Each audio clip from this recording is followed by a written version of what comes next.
Good evening and welcome along to NUFC Matters with me, Steve Wraith, and tonight's special guest, Nikos Dabizas. Good evening, Nikos. Good evening, Steve. How are you, mate? You're looking fit and well. Yeah, I'm good. Coronavirus helped a lot, like a lot of exercise, walking, Yeah. healthy lifestyle. Yeah, it's going decent, yeah. What part of the world are you in at the moment, Nikos? I'm in Athens. That's my main, let's say, the house is here, so I've been here the last 4 or 5 years now. Yeah, very good, mate. Very good. Well, obviously, a lot of Newcastle fans will be asking questions tonight. So when we get those questions through, I will, basically ask you them, and feel free to take as long as you want to answer them. As always, guys, please share this and like it, and pass this on social media, on Twitter and Facebook, just for people to watch the show. Nikos, let's talk about your early career. Where did you first play professional football, Nikos? I started, quite late, let's say like this, when I was about 17, like in my hometown. It was a small club. It was maybe, like an amateur level, and played for one season. So after that, I was transferred to a third division club, which it was not far away from my hometown. I stayed there for 3 years, and gradually I stepped up the ladder, and I ended up in Olympiacos after 3 years as a 20-year-old. I was by that time. So after that, I stayed in Olympiacos for 4 years, and then the transfer to Newcastle took place. Yeah, fantastic, mate. The Newcastle transfer, how did that come about?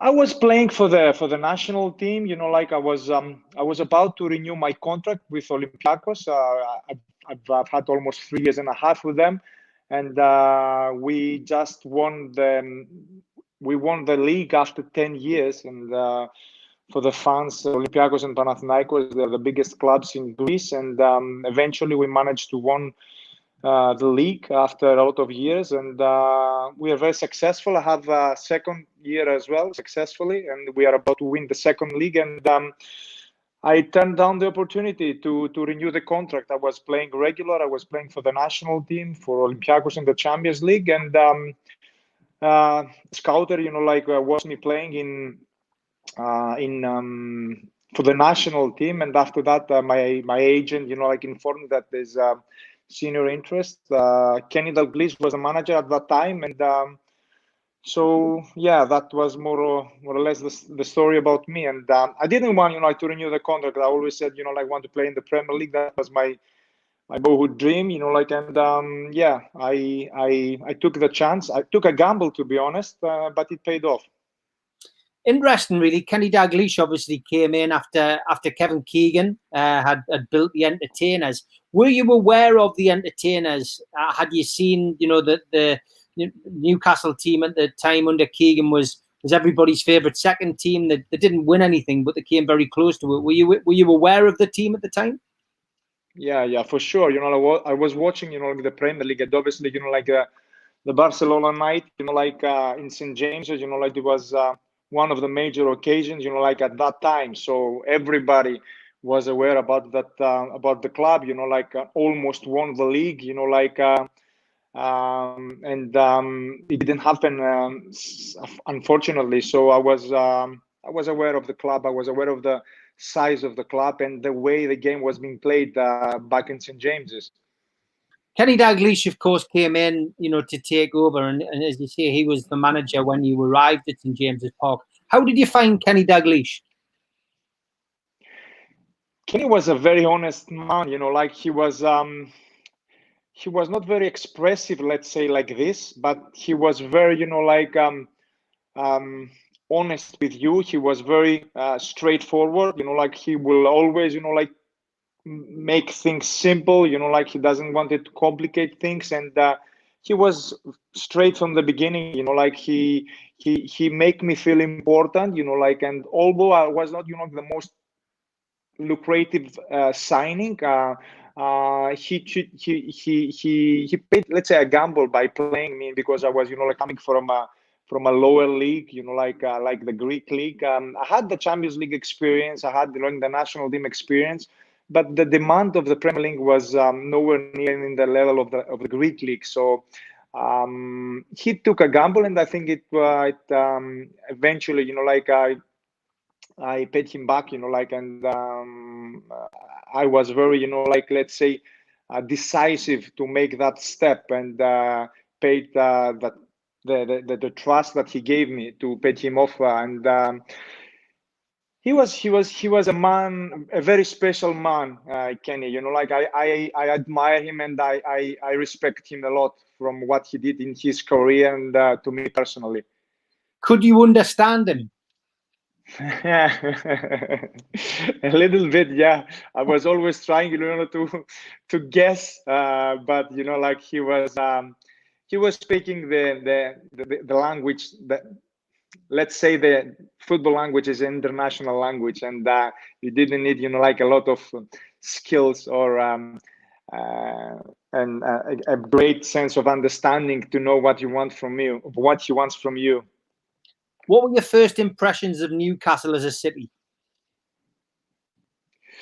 To be honest, like I didn't have any special expectations. Like from day one, I was only thinking about, like about the game, about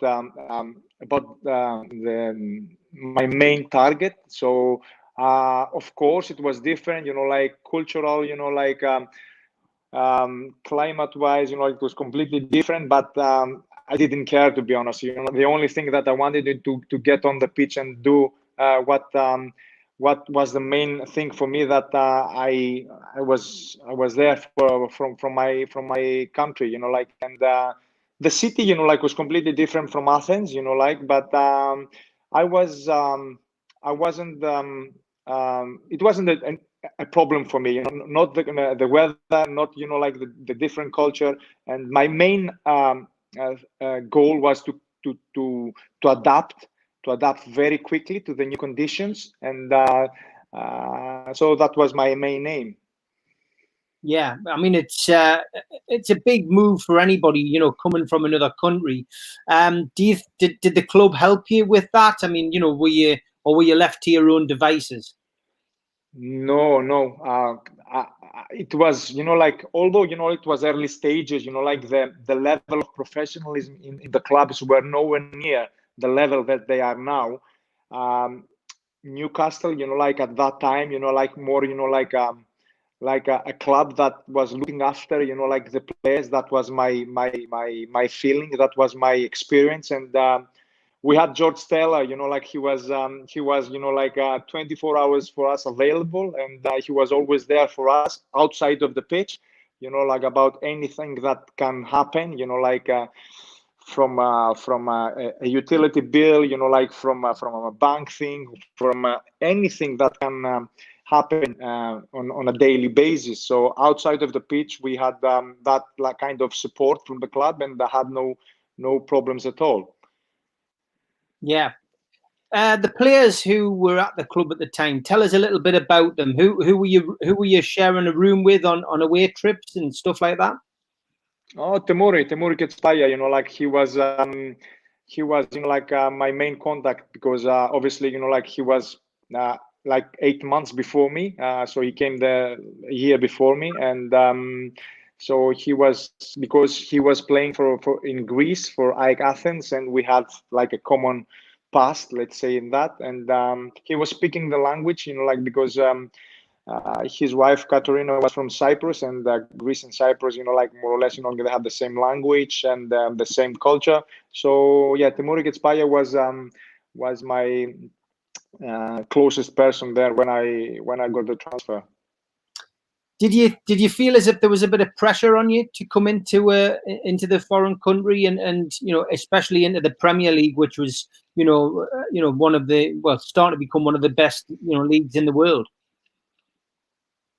No, I didn't have any pressure in my head. The only thing I wanted, is to be focused on my aim and focused on my ambitions. And let's say that maybe, I have that kind of, let's say that thing in my head that nothing will distract me from my goal, from my aim to be, to be part of a successful club. And we had some great players at that time, and as people can remember from that era, the club was challenging for the league, was playing the Champions League a year before, a year and a half ago. So of course there was demands, and there will always be demands from the fans and from the town in general. So I knew it straight away. I can smell the atmosphere, from my first game in St. James, about the atmosphere. It was electric, and although it was a difficult period, we were not challenging for anything. We are a little bit, let's say, struggling at the wrong end of the table. And yeah, the only pressure is, to survive, and not, risk any kind of relegation problems towards the end of the season. Got to ask you about the game against Sunderland, where you scored the winner. I mean, what was it like, first of all, to play in a derby match, in the Northeast? Of course, it's the biggest game of the season, and when you are outside of the game, and you don't know it, and you cannot sense it. But when I first came, everybody, start talking about that game, it's the local rivalry, and it's something that goes in your skin. People before the game, and the people in the club and outside of the club, the people in the street, people, everywhere they can meet you, they will express that need for success in that game. And one way or the other, you have it. So it was a very special game. And of course, I tasted before, that game, because the game that I scored the goal, it was after a couple of seasons. I arrived in Newcastle, so I have a previous experience about the derby itself. So I knew what it meant to score the winner, and obviously, to be at the top of the table, because we were very, very successful at that year. Great stuff, great memories, and I was there to see it. We're going to take a few questions and comments from the supporters who are watching. Thanks everybody for watching. Please give it a like and a share, and get your questions in whilst Nikos is on. Danielle Lowther says, I wish we had Nikos Dabizas in our team now. And Chicken Oriental says he remembers the header against the Mackhams when Nikos went wild. So lots of happy memories there. We've got somebody who sent something in Greek, and I'm not 100% sure my pronunciation will be right. Kalaspera Tikanis, Nikos. Good afternoon. How are you, Nikos? Yeah, I'm very well, thank you. Very good, very good. But at least I got the pronunciation right. Danielle says, Nikos, it's great to see you. Would you ever be interested in returning to Newcastle as a director of football? We would love to have you home. First of all, it is not about, it's not a matter of me, being a sport director for Newcastle United, but what is the demands of the game itself right now? The game changed a lot the last decade, so that role is vital in my opinion. I'm not speaking about myself, but the role itself, it is vital. If you can see, all the football clubs that they are successful, then in their structure they have that role. So it is very important for the club to understand the importance of the role, and after that, the person and who is going to be taking that place, it is important as well. But the role itself, it is massively important for the success of a football club.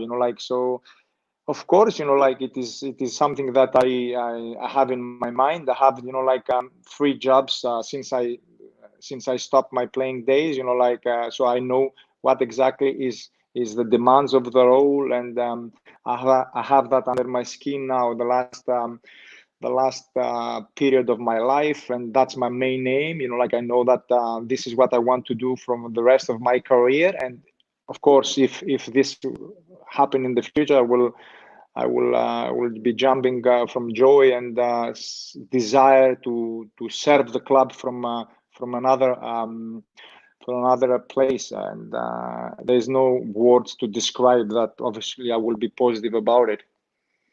Great answer. Jeff Carter is asking an environmental question. He says, "Great to see you again, Nikos. Has COVID-19 reduced the pollution in Athens?" if the COVID-19, yes, sir. Can you repeat, Steve? So because I missed you. Has COVID-19 reduced the pollution in Athens? Massively. Yeah, of course. You know, like it's a strange thing, to be honest, you know, like because out of the negatives come a lot of positive things in our lives and in our society and in our let's say in our brain in general. You know, like we didn't face this kind of things in the past, and now of course it's a big issue, and everybody has to be very, very cautious and very, you know, like really responsible about it. But of course, out of the negative come the positive as well, and I think it was the right timing to see things from a different view, and of course, a lot of positives came out of that negative thing. Good answer and a good question. Thanks, Jeff. Sean Foreman says, "Hi guys, Nikos. Did you ever think that Greece would win the Euros in 2004 before the tournament started?" Nowhere near in my wildest dreams, in my craziest dreams. Nobody out of the 23 players that took place have that dream. And it's a Leicester thing winning the championship, the Premiership. You know, we didn't have any kind of success in the past. We have, as a country, we have managed only, you know, like to play in a couple of World Cups, but with no real success. The last presence that we had, it was 1994 in the USA, you know, like World Cup, and we didn't have any success at all. So we just wanted to be competitive, to be, you know, like proud for our nation, for our country, and we managed something that basically this is what makes football, brings football in the top of the pyramid of the sports.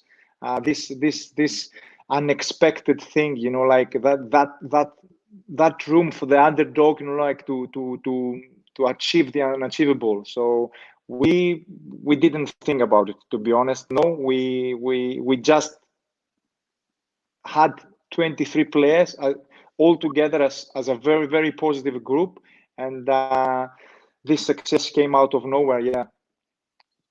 Christopher says Greece 2004 Euros is the greatest run in any international tournament in history, and I don't think you'll hear Nikos disagreeing with that. George McVeigh says great for the club. You gave everything. Just wanted to thank you. Josh York is asking, what are your views on Mike Ashley, Nikos?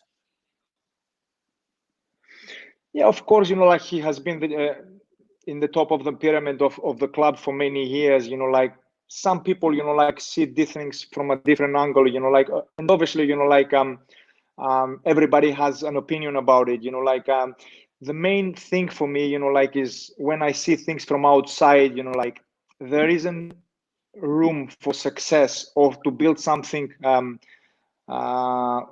with a strong foundation for the future if the administration, the administration part, you know, like the board, the chairman, you know, like of the club, you know, like the fans, the journalists, you know, like the media, they are all in the same boat, you know, like if that is not the case, there will always be problems. And as things stands at the minute, there is not that unity, like about that football club that we're talking about, Newcastle United. And then obviously, like he runs the football club in his own way, and this is the case as we speak now. And of course, like we have to wait and see what will happen in the future. But if things stay as it is, there is not a lot of room for let's say positive atmosphere around the club. Yeah, well put. Jeff says, did you have English footballing heroes growing up? Oh yes, I always watched the Premier League, like, and Liverpool, like was one of the favorite teams that I have. And obviously, like the Blackburn case was something that it was very, very important for me. And because I always have that sense of feeling, like I was always attracted from teams that they were playing excited football, like, and Liverpool in the 90s was a prime example of that, like, and I always liked them in a sense. And obviously, like the Newcastle team, like that, very, very exciting to watch as well. And I didn't have, like in particular, like players, but I always had, like teams in the back of my head, and I always try, like to watch the game collectively and not individually. Yeah. Jeff says, what philosophy would you advise a new owner adopt for the development of the club long term? Oh, it's a long conversation, like you have to know, like, first of all, you have to know the DNA of the club. What is the special demands of the club? What the fans, which is the hardcore, the spine of the club, of the football club, expect from you. And after that, you have to plan, to apply a strategic plan all the way from the bottom to the top, like, so you have to prepare, like, according to your demands, and obviously, like, appoint the right people to serve these ideas. And for me, like, it is massively important, first of all, the guy, or like the person, like that is sitting in that role, like to know what exactly means to the people, like that they are in the club, what people expect from the club. And after that, you have to know, like your resources to spread them to the right persons. And after that, like step by step, according to your philosophy, to execute the plan. But it's a long conversation. Jonathan Collins says, can you just thank Nikos for winning me money when I used to put him on as first goal scorer, and Nobby Solato. They were both easy money. Funko Freddy says, not many defenders get close to 10 goals a season in all competitions. Nikos, you're a legend. Chicken Oriental says, Nikos, who was your favourite centre-back partner at Newcastle?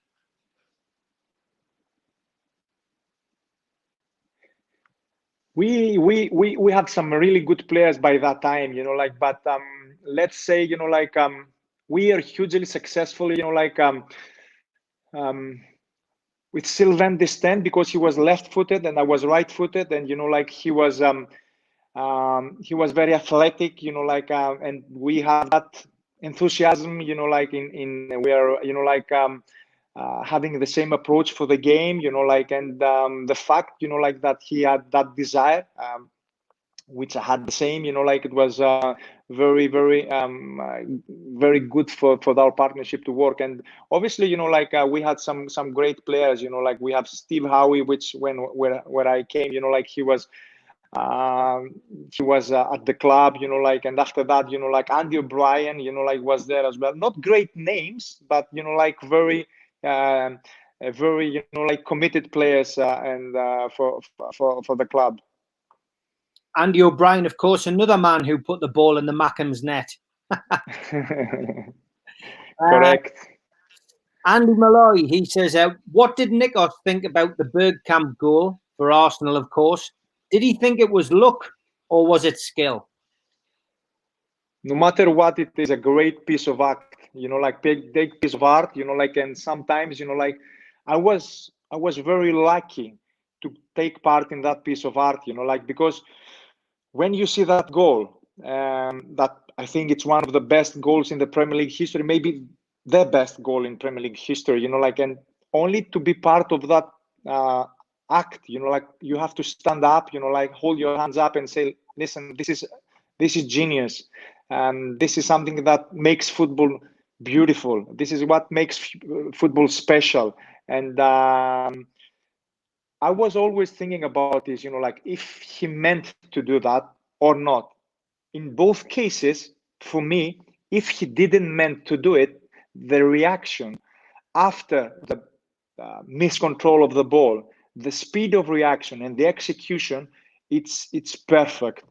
Because the way, like, he turns, the way he receives the ball, the way he turns, and the way he thinks in a split of a second, it is genius. And of course, like, it was a bad game for the club, for us, because we were actually, it was the game after the win against Sunderland. It was the next home game after the Sunderland win, which were top of the table, and it was hugely disappointed at that time, like, to lose that game.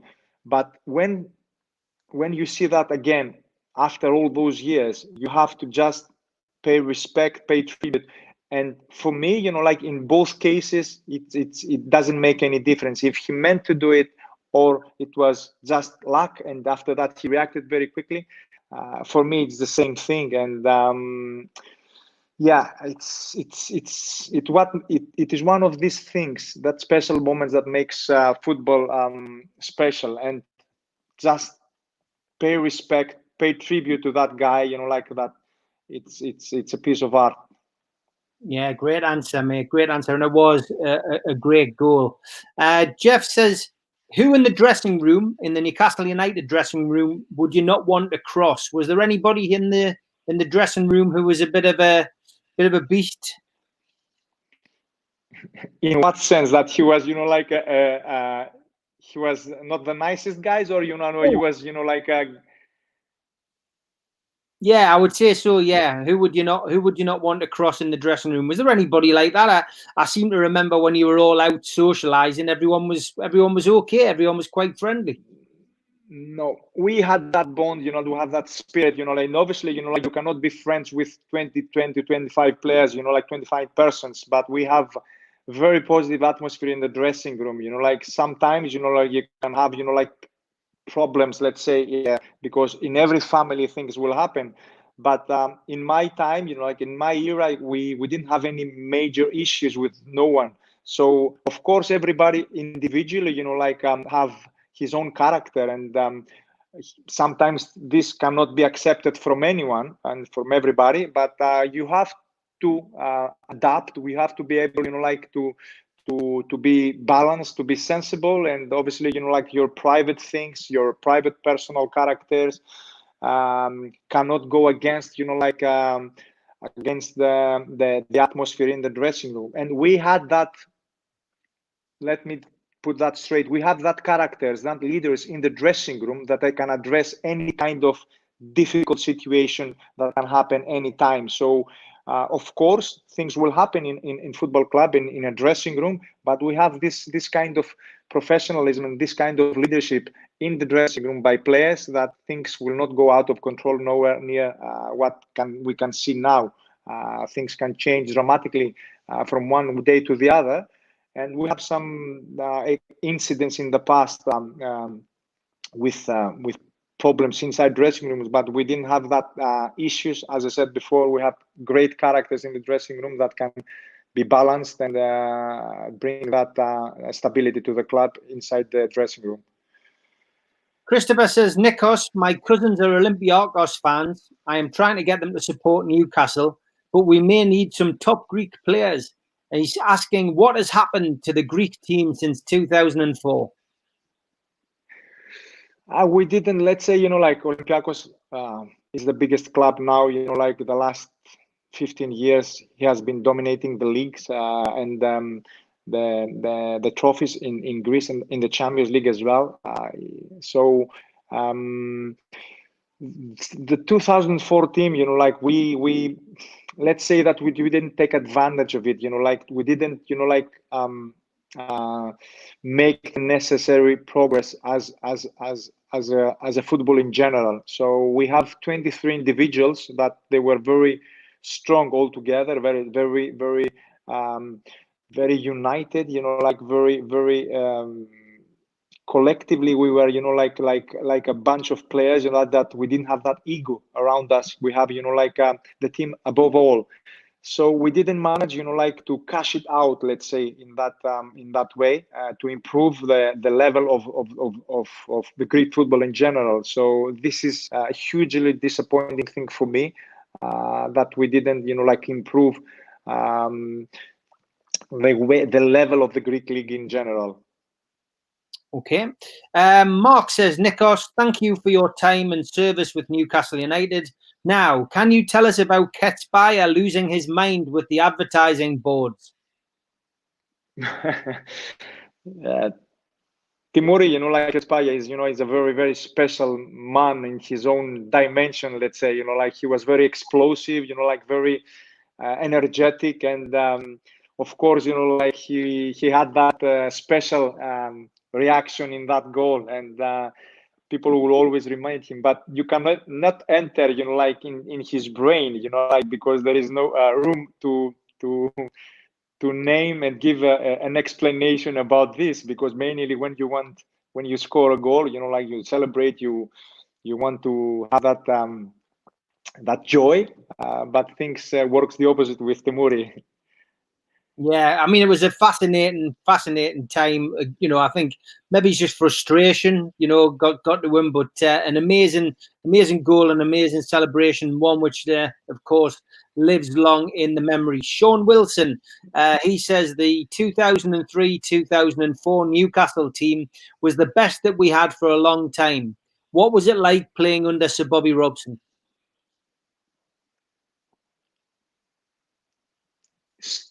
It's an easy question, like in a sense that people just enjoy, like football, not just us playing the game, but the fans, like we were winning home and away, like we were challenging at some stage for the latest stage of the league to actually to be to challenge for the Premiership, like we qualified, like for the Champions League. We played Champions League football in St. James's again, like we had some great nights, some great results. And playing under Sir Bobby, for me, like he was the best experience that I have in my career, and I played the best football of my career under Sir Bobby, and that was part of a very successful and very energetic club and team like we had at that time. And I was privileged, like, and I think it's something that this might be like the case for the future, like so if we are about like to taste success, like to rebuild for the future, and like this is what the fans deserve, like because they have so many patients all over the years, like they have been there even in the Championship, like even when things didn't go well. 32,000 back when in the old St. James's, 52,000 now, like even in the Championship when was not a good experience. So the club needs to repay that, in a sense, back to the fans, so we can be hugely let's say positive about what's happening in the club. Funko Freddy says, Nikos, are you still good pals with Georgios Georgiados?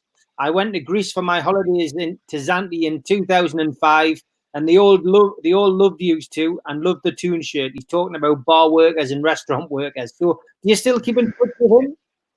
Yes, George is in is the director of the academy for PAOK in Salonika. So he had some spells, like being a manager for the Greek under-21 national team. He was at some stage part of as a manager, as a first team coach for PAOK Salonika And unfortunately, it was not a good experience when we had a personal battle. Let's say I was the sport director for Panathinaikos, and he was the coach for PAOK, and we played the 2014 the Greek Cup, and we beat them. So yeah, we are very close with George. We played together for the national team. He was with us in Newcastle, and now he's back in Salonika for PAOK. Rafa Benitez is God. He's asking a question which I'm presume if it's true, you wouldn't be able to answer anyway. Is it true that they've interviewed Nikos for the director of football role? I'm sure that I read that in the Chronicle. Is there any truth in that? Of course, people interested, Nikos, because you've been in that role before. There has been rumours, and stories printed in the English press that you have been considered for that role. Is it something which you could talk about, even if you had been? I don't have any concrete answer to that, because it's a hypothetical question. Because as things stands at the minute, the change of the ownership of the club hasn't been confirmed, or we don't know exactly what's happening. Everything is in the dark. So it's something that it hasn't got a concrete, a foundation about giving an honest answer. So. It's something that we have to wait and see what will happen, and let's hope that things will get clear soon, sooner or later, about what will happen with the club in terms of the ownership. And after that, it's a matter of the people that they will take responsibility to make the appropriate work and try to find the right solutions for the club. My honest. My honest feeling and my honest, explanation, and the only thing I can say that the role of the sporting director is massively important for any football club. The change of the game has changed. The game changed a lot, as I said before. So you need to adapt in the new demands of the game, and this role is vital for any football club, not just Newcastle. So it's not about a matter of Nikos being the sport director, but the club to appoint the sport director. Yeah, good point. Okay. Ruru says then, Nikos, who, in your opinion, is our best central defender at Newcastle at this moment in time?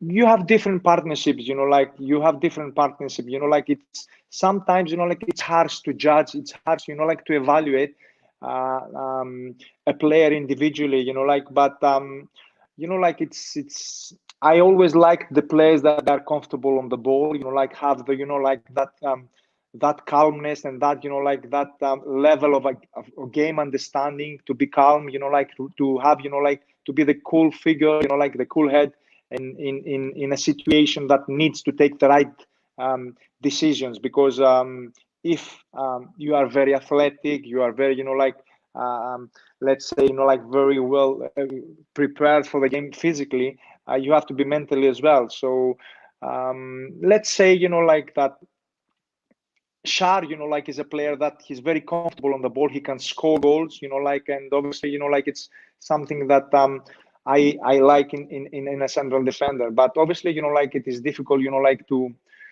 I always judge players and, individually long term. So we have to be able, to see that over the years, and to have an established opinion about the players.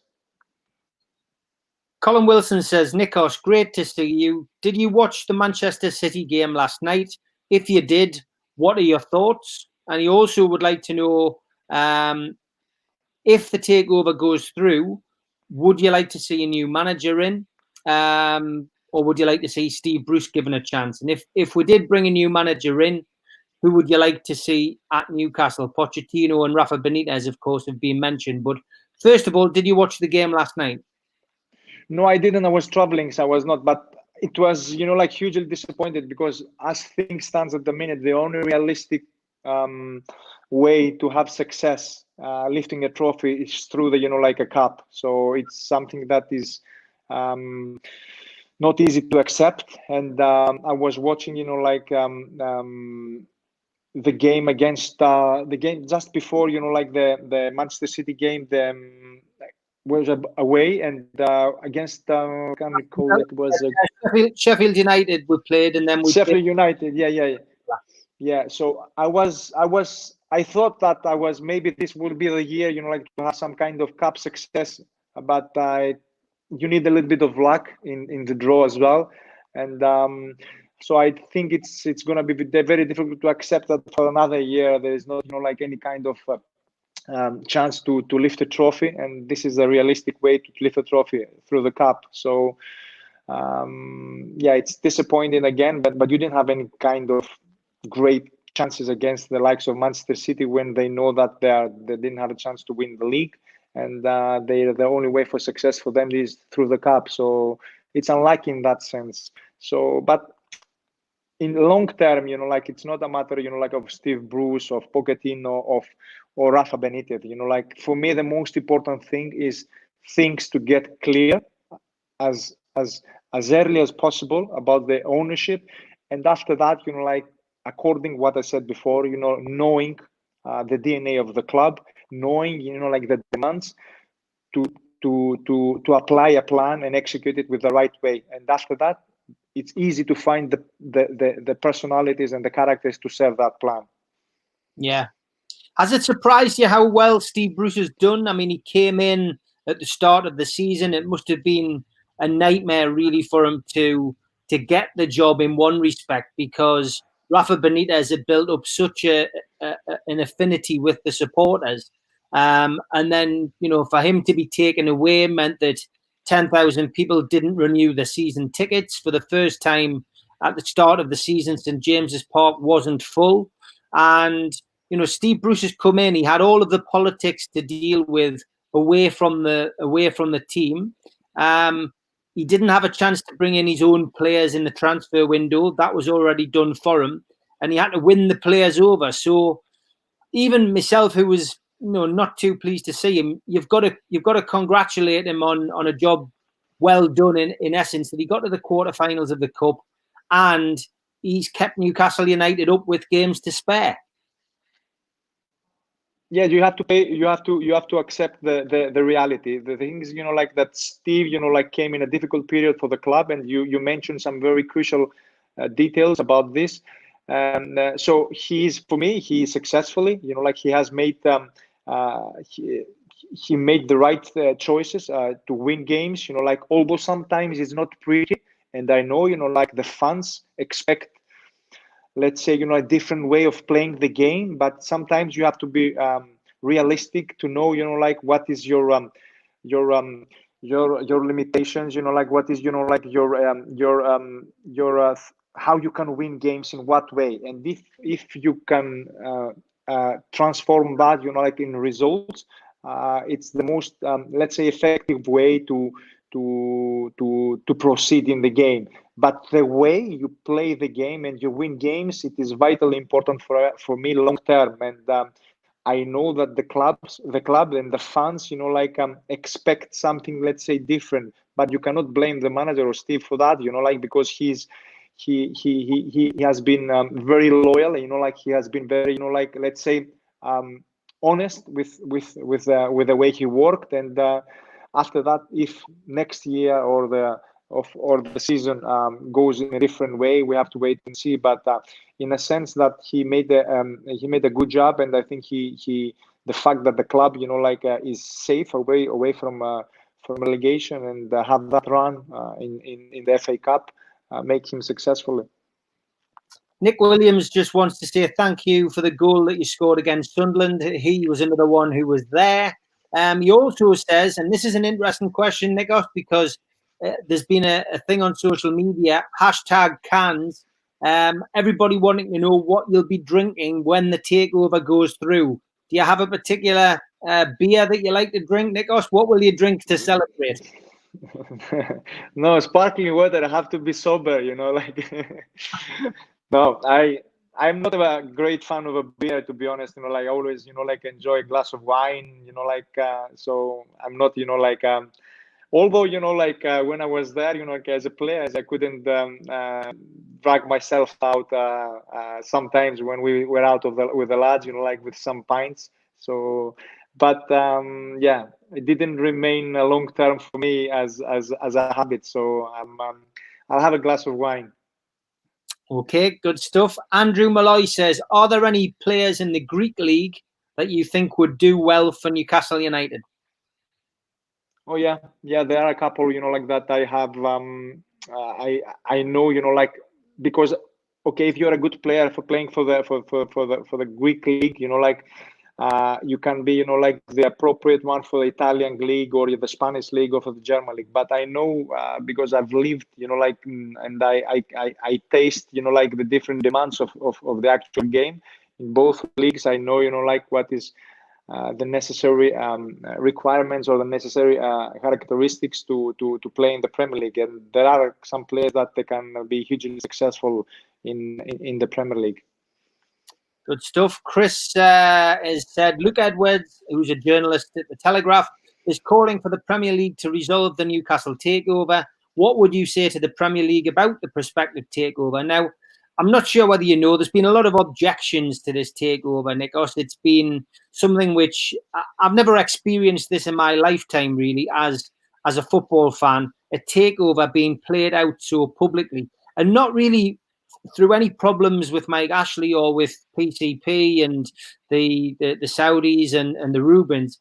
It's all really down to the Premier League saying nothing, unfortunately, and it seems to have dragged on. The journalists have had a field day, and from our perspective now, Steve Bruce came out last night after the FA Cup game and said he just wanted to be resolved. He was almost pleading with the Premier League for it to be resolved, because at this moment in time, it means the club is on hold. Nothing can be really done. No decisions can be made because we don't know who's going to be in control. So, has it surprised you how the takeover is dragged on? And, as Christopher said, is there anything that you would say about the situation? First of all, respect the rules, but bring the rules, like communicate, like the way the decision is going to be made, so people know it's not, like a war. It's a football club. It's a takeover, and you have to make sure that you keep the time limit in a normal way, because this has been dragging on for so much time, which is, like, not fair for the planning for next year or even for this season, like. So the club, like, is not working, is not acting in a normal way, and this is not fair, like, about how you can prepare for next year, what will be, like, the way to be, like, take decisions. So this has a cost, and who's going to pay that cost? So my plain explanation is, like, okay, respect the rules, but communicate the rules so people know what is, like, the obstacles, what is, like, the main thing that is taking so long. Clarity, like, is a very important thing, and the Premier League, and like, in English culture, like, like, the actual game, like, is built on that foundation, like. So you have to make sure that you respect the laws and the rules of the game since football started, like, 150 years ago in England. So you have to, like, have that as a guide, like, respect the rules, keep the rules, and be fair, like, with inside the competition. Though you have to make things fair for everybody, and you have to take a decision one way or the other. Don't take so much time, like, because if you need to take more time, you have to explain why it's taking so long, because people assuming things which sometimes they're not realistic. It is not there. So this is my let's say my plea to the authorities, like, communicate so people know. Yeah, 100%. I think, do you think, Nikos, it's simply down to the fact that there's been various objections? The Premier League are trying to do this properly and just think, well, look, let everyone say what they've got to say. We can assess it all, and then we can move on. I personally don't feel that this takeover bid will be rejected. And I've been very confident all the way through. I believe that the Premier League will listen to Khashoggi's former girlfriend. They will listen to Amnesty International. They will look at the piracy situation, which now Saudi Arabia have taken a grip of, and they're controlling now, and they're shutting down.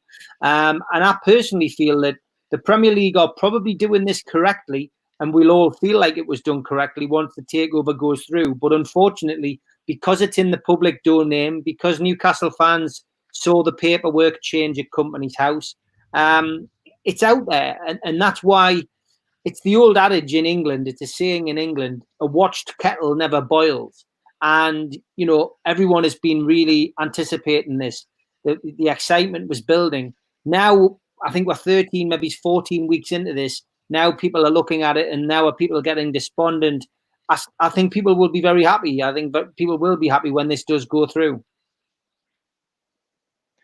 Yeah, of course, everybody can see it from a different perspective, from a different angle. But the main thing for me, you know, like, is people are aware of the situation, and of course there can be different issues. And as I said before, respect the rules. You know, like, act according by the letter of the law. Don't do anything less or anything more. Just respect the law. The law is there.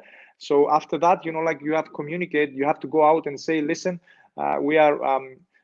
This is an ongoing procedure, and there is some issues that we're facing, but make sure, you know, like, that it is in the right time scale, because if it's taking too long, people are starting, you know, like, to guessing things, you know, like, rumors can occur, you know, like, from nowhere, and sometimes people are confused. And as I said before, you know, like, if you have, you know, like, to have the fair game, you know, like, a fair way of playing the game, you have to take it into consideration, because the plain fact now is that the club cannot take any decision for the near future, and that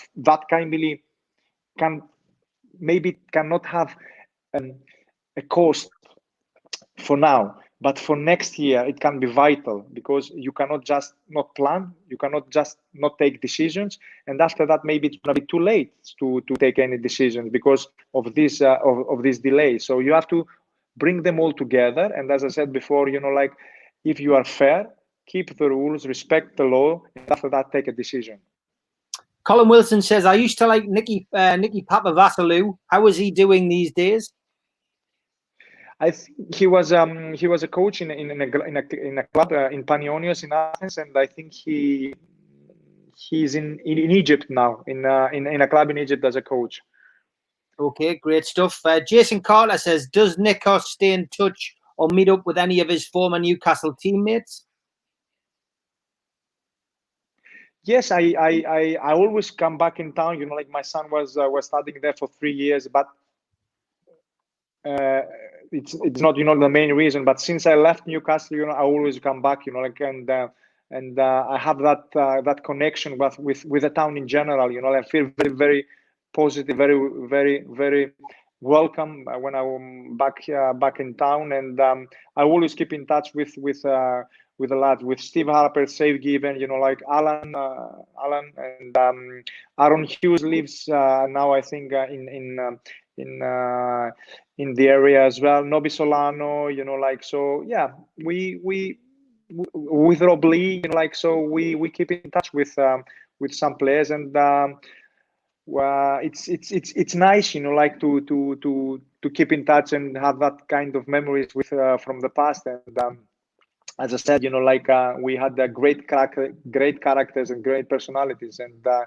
when you keep that for the rest of your life, when football is over, means that it's deeper and it's more important for you, you know, like, to keep that relationship with players and with teammates throughout the years. Great stuff. Christopher says the takeover hold-up is about money, and money will resolve it. Danielle says, thanks for taking the time to speak with us, Nikos. You are a legend and will always be welcome back in Newcastle.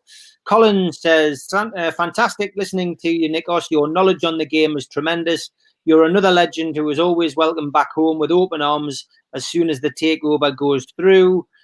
James says, everyone please sign and share the petition going around that is putting pressure on Mr. Masters at the Premier League to give us a verdict. It's on 3,000 signatures so far. Jason says, great to hear you still visit and are still connected. Thanks, Nikos. Chicken Oriental says, Nikos, I remember when you lived in Wickham. You're a legend. And Colin Wilson says, Nikos, do you like Sainsbury's House Rosé? If so, we'll get you on the get you with Lee Clark on Saturday. Lee Clark has become a bit of a rosé connoisseur when we do our regular show on a Saturday afternoon, Nikos. Good choice. Jeff asks, how is the online football community developing in Greece? Online community, I think it's starting to get to it's something that came across, like recently, but it's very active. It's very active. I'm not very familiar with that, but it's very active. Yeah. Okay, I'm going to ask you the last few questions, mate. Who is the greatest player that you played with at Newcastle? The best player you played with at Newcastle? A lot of candidates. An all-around player, like Speedo will be, the first one that comes across my mind, because he has the whole package, like he was a great athlete, a great character, a great personality, a great leader, and I think he will be in the top of my pyramid. And after that, we have a lot of candidates. We have Alan, the way he scored, the way he was so effective over the years, make him so special as well. And Nobi Solano was very, very clever and very technically gifted. So we have a lot of players, we have a lot of candidates, but in top of my pyramid will be Speedo. Hardest player that you played against? Ooh.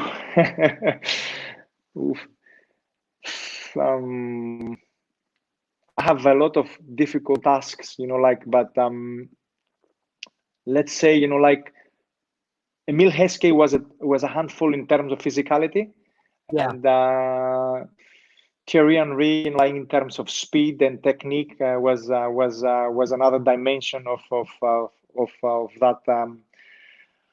that difficultness that you can face as a central defender.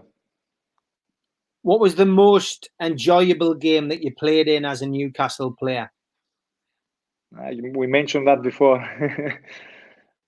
The Sunderland game. Not far away from where you are now. Fantastic, mate. Fantastic. Just basically a message to the Newcastle fans who've tuned in tonight. What's your message for the Newcastle fans back home? I was privileged enough, to live in the area for 6 years, to play and serve that club for 6 years. And I know what it meant to be a Newcastle fan. I have the ultimate respect, and I'm not just to be trying to say that for the sake of it. It's in my skin, I know what it means for the people, the club, the football club. And I am, let's say, with them in every department, in terms of the future, let's hope that in the near future things will be better. And I can see, that my wish is to have that sense the next time I meet James, as a fan, as an ex-player, from wherever role I am, to see that ecstatic atmosphere in St. James's. That's what I miss, and that is what I wish for the future, for the club. And let's hope that this thing will come sooner or later. Fingers crossed, mate. Fingers crossed. Christopher sent us another bit of Greek, and I'm hoping it's a positive one. He says, I like to hear Steve read Greek. So, Efaristo Poli Nico. Thank you very much. Oh, I'm glad it's a positive.